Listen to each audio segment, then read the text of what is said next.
আমরা বাড়িতে ঠাকুর ঘর কোথায় করব এ নিয়ে নানান মানসিক দ্বন্দ্ব দেখা যায়।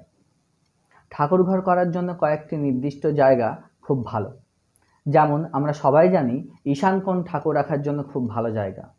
হ্যাঁ, অবশ্যই ঈশান কোণ ঠাকুর রাখার জন্য ভালো জায়গা, কিন্তু এখানে ঠাকুর রাখার সময় আপনি কয়েকটা বিষয় খেয়াল রাখবেন।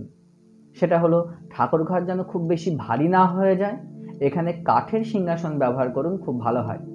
এছাড়াও এই ঠাকুর ঘরে যেন খুব বেশি লাল ব্যবহার না হয়।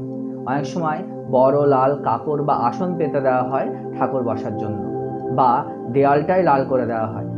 এগুলো অ্যাভয়েড করুন।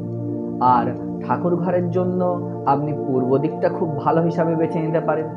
কম্পাস ধরে পশ্চিম দিকটাও ঠাকুর ঘরের জন্য বেশ ভালো। এছাড়াও ঠাকুর ঘরের জন্য দক্ষিণ দিক এবং দক্ষিণ পূর্ব দিকের ঠিক মাঝখানে স্ট্রেন্থের কোণ অর্থাৎ SSE এই কোণ আছে, এখানে ঠাকুর ঘরের জন্য খুব ভালো। আপনারা এই কোণগুলো ঠাকুর ঘর করতে পারেন।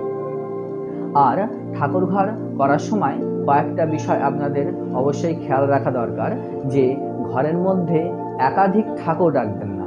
সিংহাসনে একটা কি দুটো বা আপনারা যাকে মানেন তাকে প্রতিস্থাপন করুন।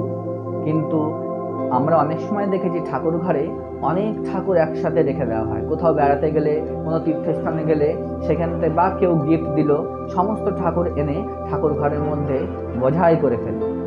এক্ষেত্রে খুব বড় বাস্তুদোষ হয়, কারণ সবাইকে সমানভাবে ভক্তি শ্রদ্ধা বা পূজা দেওয়া সম্ভব হয় না। এমন অনেক ঠাকুর অবহেলায় পড়ে থাকে। সেক্ষেত্রে আপনারা নির্দিষ্টভাবে আপনাদের যে ইষ্টদেব তাকে প্রতিষ্ঠা করুন, তাহলেই হবে। আর একটা বিষয় বলি, সিংহাসনের ওপরে বা ঠাকুর যেখানে রেখেছেন তার ঠিক ওপরে কোনো ক্যালেন্ডার বা ঠাকুর প্রতিস্থাপন করবেন না। এছাড়াও ঠাকুর রাখার জন্য নির্দিষ্ট জায়গা করুন ঘরের মধ্যে।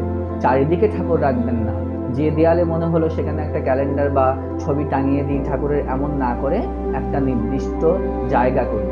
যেমনভাবে ঘরের মধ্যে প্রত্যেক সদস্যের নির্দিষ্ট একটি ঘর থাকে থাকার জন্য, তেমনি ঠাকুর বা ভগবানকেও তো আপনি ঘরের একজন সদস্য হিসাবে নিয়ে আসছেন, তাই তার জন্য একটা আলাদা নির্দিষ্ট একটি জায়গা করে দিন, নির্দিষ্ট একটি আসন দিন।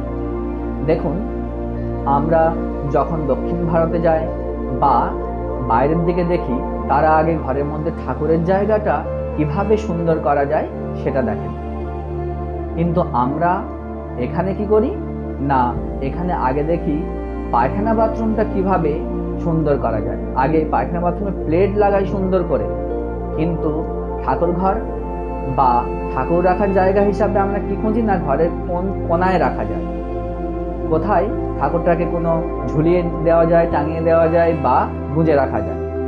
এমনভাবে ঠাকুরকে অবহেলা করবেন না। ঠাকুরের জায়গা নির্দিষ্ট করুন, সুন্দর করে সাজান, যাতে ঠাকুরের পজিটিভ এনার্জিটা ঘরের মধ্যে খেলতে পারে এবং আপনার মনেও না পাপবোধ জন্মায়। দেখবেন অনেকটাই বাস্তুদোষ থেকে রেহাই পাবে, জীবনটাও সুন্দর হয়ে উঠবে। নমস্কার।